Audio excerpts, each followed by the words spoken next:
If you're in a hunt for a versatile webcam that is capable of doing more than a simple webcam functions, I might have the right product for you. I've got the BenQ ideaCam S1 Pro right here, and in this video we're gonna unbox it, set it up, explore its features, and see whether it lives up to the hype. Also, I'm gonna compare this to the OG Logitech C920 Pro just to see the video quality differences. Hello, my name is Omid and I make honest tech reviews on YouTube. And if you like honest reviews that gives you the best insights, make sure to smash that subscribe button and ring the notification bell. Let's get into the video. Intelligence Conference Camera. It is dedicated for conference calling. We have the AI noise reduction. We have up to 4K 30 FPS.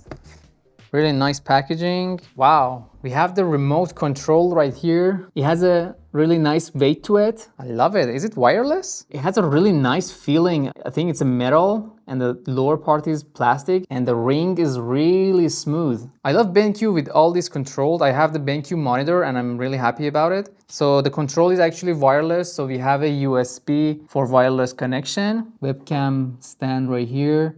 There's a weight right down here.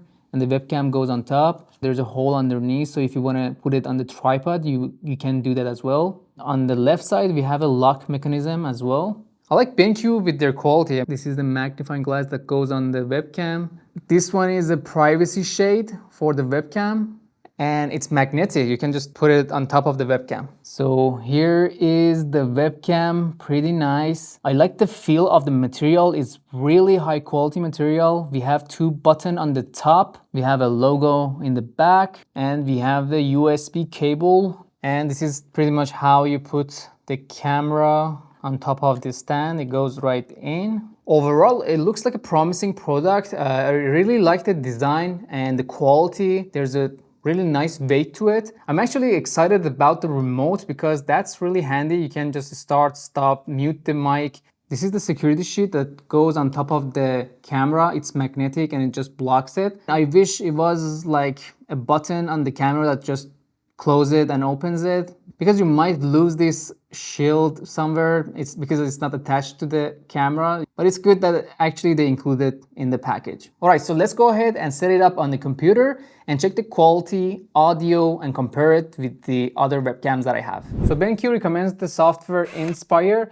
If you want to have the perfect experience, you need to download the software. We're gonna check that out, and also we're gonna try in the Zoom, I don't know, OBS and other softwares to make sure we're getting the best quality in all platforms. So this is the website for Enspire software that BenQ wants you to try their webcam in this website.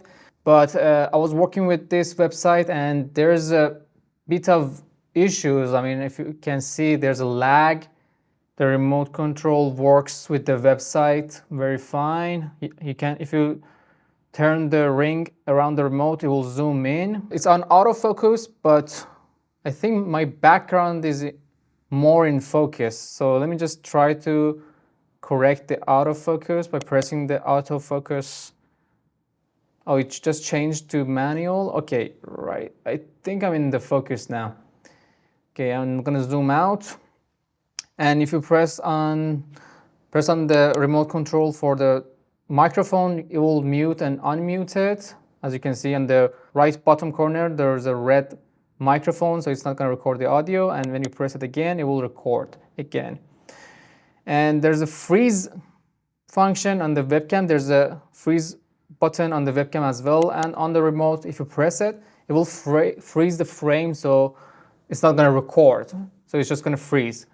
And if you press it back, it will come back to the live view, and if you press the picture, it will take a picture.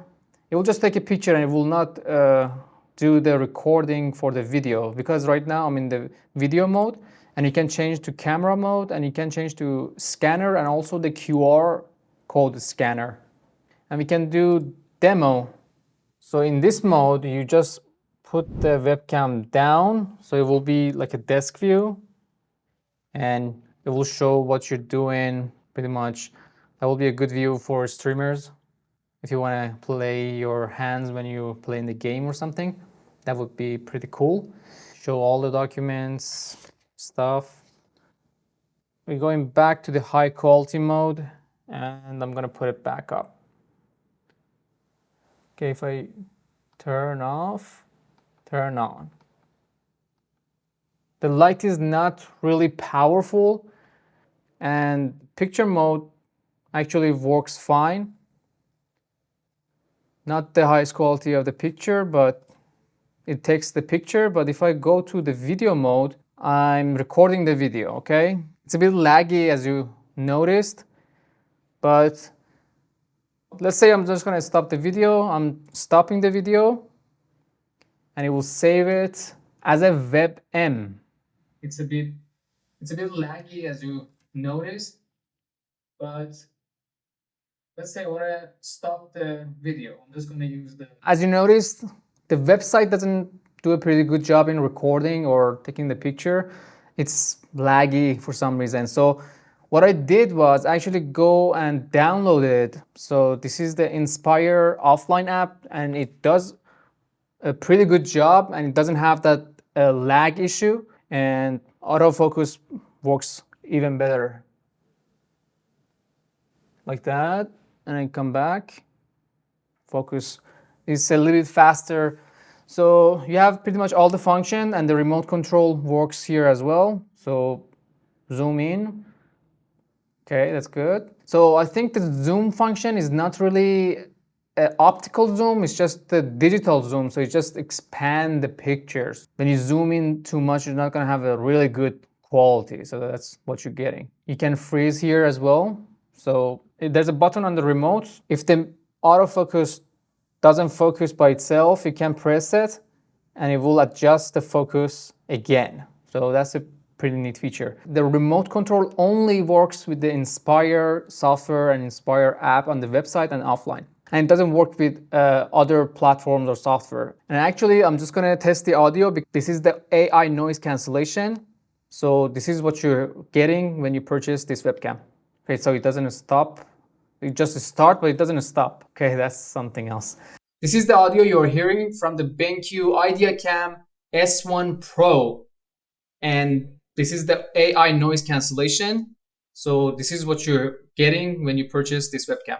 Even though the offline software works better than the online version, the audio doesn't sync. There's a lag in the audio. So BenQ needs to update a firmware or their software because their software part is slacking. I guess we need to move on from the Enspire. The only platform that works perfect with the BenQ ideaCam is the OBS and Zoom. I tried the Google Meet and the video is fine, but the audio was lagging on the Google Meet as well. But on the Zoom, the video was fine, the audio was fine, everything was good. I'm actually really impressed about the audio quality of this webcam. The audio quality is really good. The audio is really crisp, even though it's like far away. So this is the BenQ ideaCam S1 Pro audio test. This is with AI noise cancellation. We tested with different platforms and audio quality is pretty good, in my opinion, better than other webcams. Pretty much everything in the OBS works. The audio is synced properly and the video frame rate is good. The only downside is that the remote control doesn't work. It cannot zoom, it cannot mute the mic, it cannot do anything in other platforms except the Enspire software. So at this point, I want to make a comparison with the ideaCam webcam and my old webcam, which is the Logitech C920, the OG webcam that everybody uses. This is the picture you're watching is the ideaCam, and this one is my Logitech. Okay, you can see going back to BenQ. This is the Logitech. Okay, Logitech is a little bit wider, so you have more field of view, but BenQ is a little bit zoomed in. If I'm honest, I have to say I really like the quality of the video. It's more natural on the Logitech, and this is the BenQ. So coming closer, good. Going back, Logitech I think came out like 10 years ago, but the quality of the video is way better than. Let's do a side-by-side comparison. So on the right, we have the BenQ, and on the left, we have the Logitech. I think the Logitech is more natural coloring. It's way better than the BenQ, in my opinion. So we're gonna try the macro lens. That's the macro. That's actually pretty good. I mean, I'm looking at my controller on my keyboard. Oh, it shows everything in there. So if you go on a document, it shows the pixels and everything.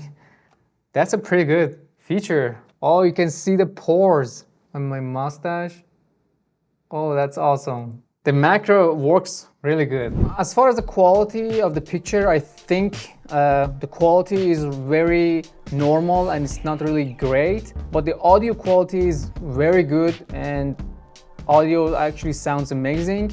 And I like the function for the desk view and the document view, and also the function for macro lens works pretty well. But I think they need to work a lot more on their software and the Enspire website and the Enspire app on Windows. And also the color dynamics of the video comparing to the Logitech was off. But overall, it's a pretty okay camera. And I don't think it really justifies the price that it has right now. Maybe if they can figure out how to enhance the quality a little bit more, I think they need to work on the firmware and the software, and in the future it might have a better quality of the picture. So that's my honest review. I hope you enjoyed it, and let me know what you think about the BenQ ideaCam S1 Pro in the comments, and I will try my best to answer all of your comments to the best of my knowledge. Thank you for watching, and I will see you in another video.